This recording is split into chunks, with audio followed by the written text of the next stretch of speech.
Okay, Doug Owens in the Utah House of Representatives. So Doug, I would love to get just first and foremost, when you look at this map, Yes. do you feel like this accurately represents our state? Yeah, I think it's a good map drawn with the right criteria in mind under Proposition 4 that the people enacted.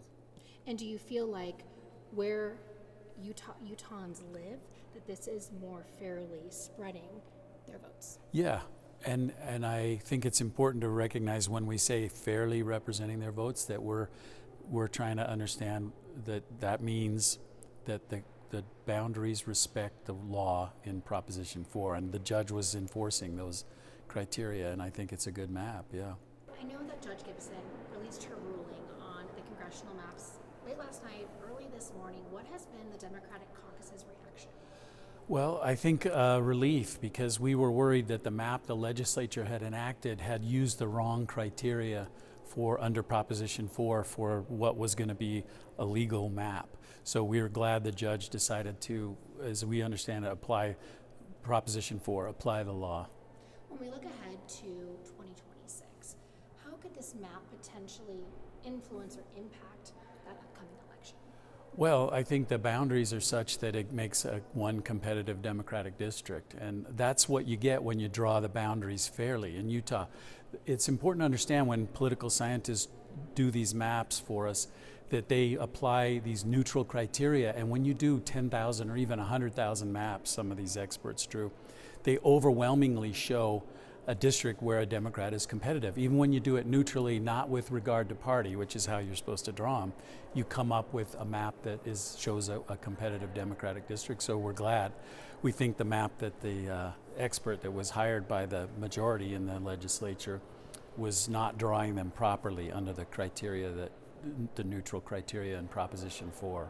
As we look ahead to 2026, what needs to happen for this map to be implemented and be ready for the next election? Well, the lieutenant governor has said in a tweet recently that she's going to implement that map onto the ballots for next year. And I think that's great. That's what needs to happen. And the legislature, the majority, the Republican majority, if they don't agree with it, they can appeal it. I think they intend to appeal the decision to the Court of Appeals. But in the meantime, we go forward with what the court has said the law is. And I think one other thing that we need to pay attention to this year is to not be attacking the courts for trying to apply the law. Sometimes there was a call for an impeachment of the judge, and I think that's really the wrong thing to be doing at this point. The legislature did its thing. It decided not to follow Proposition 4. It changed Proposition 4, which was what the people had enacted. And with the SB 1011 that was held to be unlawful, the legislature tried to change Proposition 4. And so when the judge invalidated that, trying to apply Prop 4, we got a map that I think is fair and lawful under the existing law that the people enacted.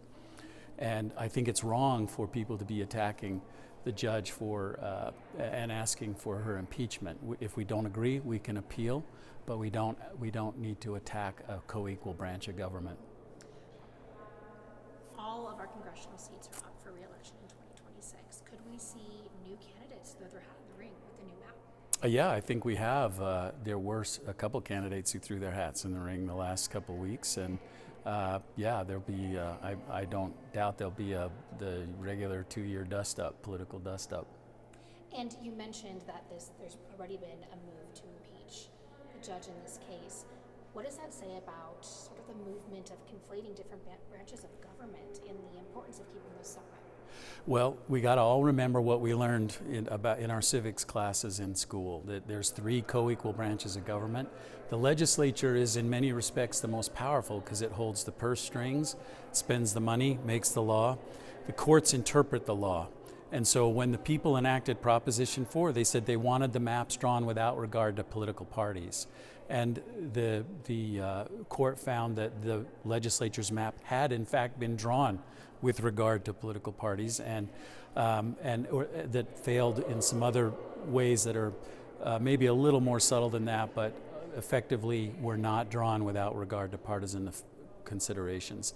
And so that violated the existence of the law, what the law was in existence, Proposition 4. So When the courts are just trying to apply the law, they should be respected.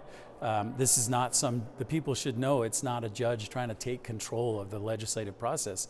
The judge was just trying to decide the legal questions that the parties brought to her and apply the law as she found it. And so it's not